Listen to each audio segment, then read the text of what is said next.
हाँ मैं आऊँगा आऊँगा, ये वादा रहा, अपने आंगन में लौट आऊँगा, ये वादा रहा। हाँ मैं आऊँगा आऊँगा आऊँगा, हाँ मैं आऊँगा आऊँगा आऊँगा, हाँ मैं आऊँगा आऊँगा, ये वादा रहा। वेलकम बैक जी। ये था पैगाम लाई सबा और ISPR की तरफ से ये गीत रिलीज़ किया गया है वतन की मोहब्बत को दिलों में जागुज़ी करने और उसकी जो असल रूह है और उसको समझने और महसूस करने के लिए। ज़ाहिर है एक बहुत बड़ा किरदार होता है हमारे मिली नगमों का, और यही मिली नगमा इसीलिए हमने आपको सुनवाया था कि आपको पता चले कि आजकल भी बड़े ज़बरदस्त नगमों पर काम हो रहा है। हाँ। आतिफ असलम ने बड़े अच्छे तरीके से गाया है, तो इसी जो गीत है उसकी टीम से हम आपकी मुलाकात करवाते हैं। हमारे साथ इस वक्त मौजूद हैं जी अमीर गिलानी साहब, जिन्होंने इस गीत की वीडियो में एक्टिंग की है, फिर मोहम्मद जिब्रान और रोशान घुमन जो कि इसके प्रोड्यूसर्स हैं, और डायरेक्टर मोहसिन कमाल साहब। इन सबसे आपकी मुलाकात कराते हैं। सबसे पहले अमीर गिलानी साहब, अस्सलाम वालेकुम। वालेकुम अस्सलाम। अमीर साहब ये बताएं कि जब ये गाना आपको ऑफ़र हुआ और इसमें आपने अदाकारी करी, तो उस वक्त आपके क्या जज्बात थे, क्या आपने देखा, क्या फीलिंग्स थी? जी मुझे कॉल आई रोशानी जी की, जो प्रोड्यूसर हैं, और उन्होंने मुझे स्टोरी सुनाई गाने की, और जब मैंने कहानी सुनी और ये बताया उन्होंने कि एक सोल्जर की कहानी है, तो ये दो चीज़ें साथ साथ में मुझे इतनी खूबसूरत लगी और इतनी हार्टफेल्ट थी कि मुझे कॉन्सेप्ट बहुत ज़्यादा अच्छा लगा। अच्छा, और वो कॉन्सेप्ट था क्या? बेसिकली जी ये शहादत से पहले के जो कुछ मोमेंट्स होते हैं उसकी फीलिंग को ये पूरा गाना डिस्क्राइब करता है, नरेट करता है कि how a soldier feels and how even soldiers who fight at the border they are just like normal human beings, but हम उनसे इतना एक्सपेक्ट करते हैं कि यार ये हमें प्रोटेक्ट करेंगे, ख्याल रखेंगे जो भी, लेकिन एक भाई, एक बाप, एक बेटा, वो सब उस सोल्जर में होता है। तो वो चीज़ें हमने दिखाने की कोशिश की है। बिल्कुल। तो वो जो बचपन में सबका एक शौक़ होता है कि हमें बड़े होकर फ़ौजी बनना है, फ़ौज में जाना है, तो ये आपका भी था? जी जी बिल्कुल था, बल्कि अभी ज़्यादा हो गया। जब मैं उनसे मिला हूँ और काम किया है तो मेरा ज़्यादा शौक़ है कि अभी भी जाके फ़ौज में क्यों नहीं। सही है। तो ये फ़ौजी भाइयों से मिलके आपने कौन सी चीज़ें एक्सपीरियंस की और उनसे क्या सीखा? जी बेसिकली मैं उनके साथ तकरीबन 2 से 3 दिन मैंने ट्रेनिंग की, उनसे किस्से सुने उनके कि हाउ दे फील, कितना अरसा वो नहीं मिलते अपनी फैमिली से और कितना वो मिस करते हैं, और छोटी छोटी चीज़ें, कभी फ़ोन शोन पे बात हो जाए, सिग्नल्स ना हो तो ख़त पे बात हो जाए, इस तरह की चीज़ें उनसे सुनने को मिली, और यही था बेसिकली। सही। अच्छा, हम मोहसिन कमाल साहब की तरफ भी जाते हैं, इस गाने के डायरेक्टर हैं। अस्सलाम वालेकुम मोहसिन साहब। वालेकुम सलाम। मोहसिन साहब ये बताइए कि ये जब आपने गाना सुना और आपने इसकी डायरेक्शन की, तो इसका कॉन्सेप्ट जो है वीडियो का, वो आपने कैसे बनाया? अच्छा, गाना और कॉन्सेप्ट जो है वो मेरे प्रोड्यूसर्स जो हैं जिब्रान और रोशानी की तरफ से आया। स्क्रैच कॉन्सेप्ट था पहले, because the entire idea was कि ये गाना है और इसके ऊपर जो है पूरा कॉन्सेप्ट करना है।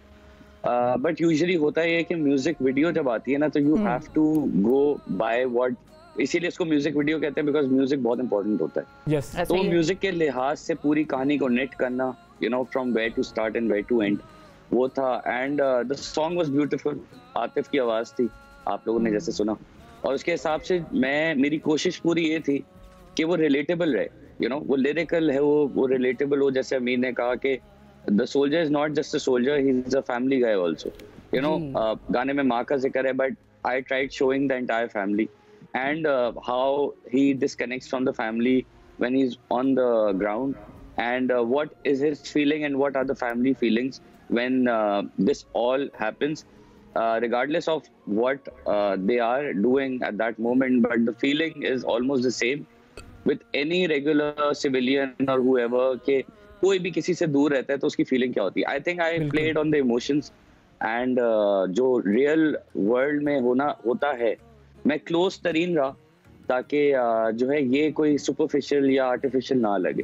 That was the entire plan of mine. ठीक है, तो मोहसिन साहब ये बताएं कि अब फीलिंग से भरपूर ये वीडियो थी, आपके मुताबिक कौन सी ऐसी फीलिंग या इमोशन है जो सबसे ज्यादा हाईलाइटेड नजर आया है इस वीडियो में? I think how Amir fell on the ground when he gets a hit, वो सबसे ज्यादा था, और एक्चुअली वो वन टेक था। हमने एक्शन अगर आपको पता चले कि इसमें 90% जो एक्शन है वो ऑन ग्राउंड की है, 10% हमने उसके पोस्ट प्रोडक्शन पे काम किया। तो it was one take and Amir did it very nicely. उसको 2 बुलेट लगती है और वो जाके पीछे गिरता है। ये बहुत बड़ा चैलेंज था because in a lot of videos usually इस तरह से गिरते हुए नहीं दिखाया या इस तरह से एक्ट नहीं हुआ हुआ। So I think that was the highlight moment for me in the video. सही। तो अमीर से पूछते हैं ना, अमीर ये गिरने वाला क्या सीन था, और ये डायरेक्टर ज्यादा सख्त तो नहीं है? नहीं, बहुत नहीं, बहुत अच्छे हैं, पूरी टीम बल्कि बहुत अच्छी है। मैं नाम भी लूँगा जो हमारे डीपी हैं, सालार, यूसुफ ज़ई, पूरी इनकी टीम बहुत अच्छी है, बहुत कोऑपरेटिव है। बेसिकली वो एक वन टेक था, हमारे पास ऑप्शन भी इतना मार्जिन नहीं था क्योंकि लाइट जा रही थी, अंधेरा हो रहा था और हम लोगों ने वो करना था बिल्कुल वन शॉट, और वो बस किस्मत से, I don't know how it happened, but बस हो गया। सही है। और मोहसिन साहब आपसे पूछेंगे कि ये जो आर्टिस्ट्स होते हैं इनको मैनेज करना आसान होता है? आतिफ असलम और हाँ ये स्टार लोग जो हैं, आतिफ असलम हो गए, अमीर हो गए, या ये भी जरा नखरे वखरे दिखाते हैं? नहीं, तंग तो ऐसे नहीं करते। नॉट दैट कि अमीर है या आतिफ है। ऑनेस्ट बात कहूँगा, लाइव बिल्कुल भी नहीं। Like I think they were very supportive. I think the entire team on the set, starting from producer to the person who made me drink tea, I think everybody was so involved.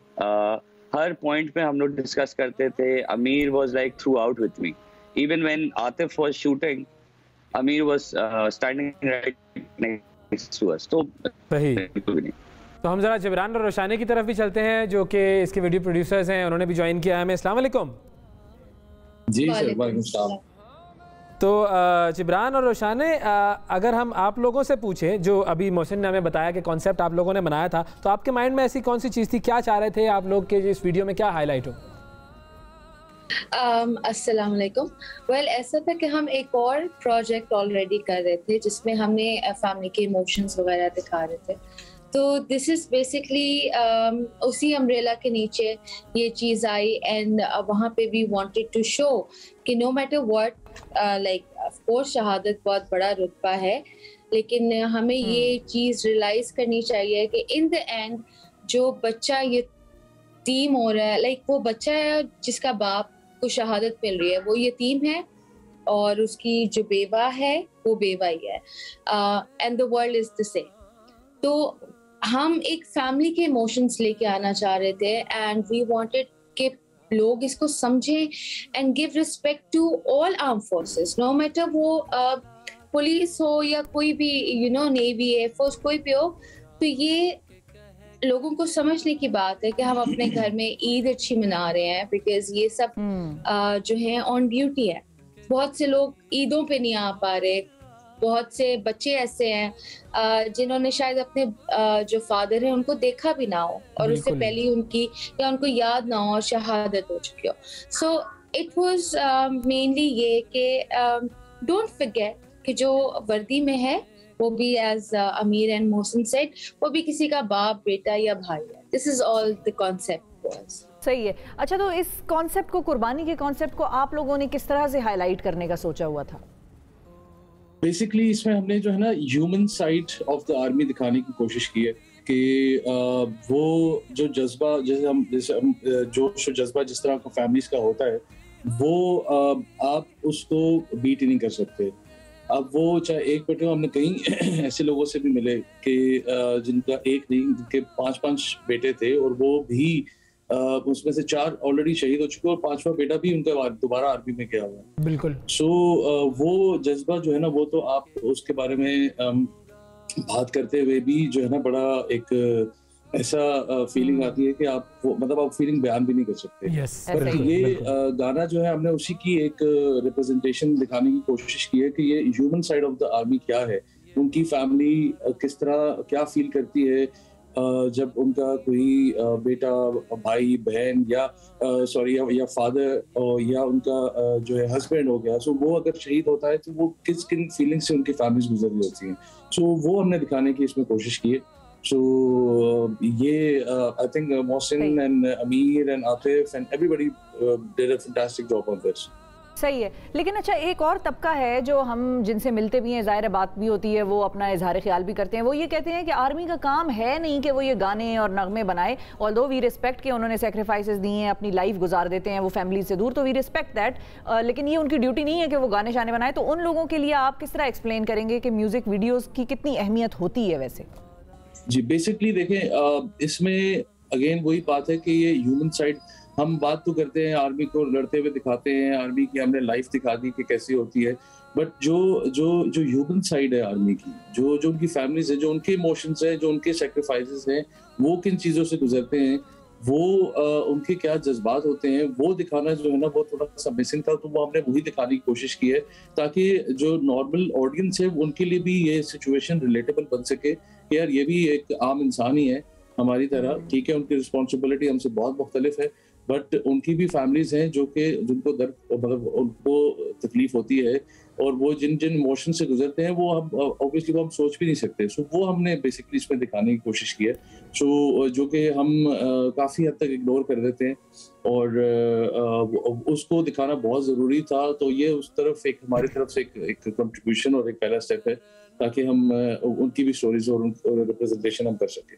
बिल्कुल ठीक है जी, बहुत शुक्रिया अदा करेंगे रोशाने आपका, आपने भी वक्त निकाला। मोहसिन कमाल साहब, आप लोगों का भी बहुत शुक्रिया। अमीर, आपने भी बहुत टाइम निकाला, बहुत शुक्रिया। अच्छी एक्टिंग है, वन टेक आर्टिस्ट हैं आप, हम वन टेक आर्टिस्ट के साथ बैठ के बात करके बड़ा अच्छा लगता है।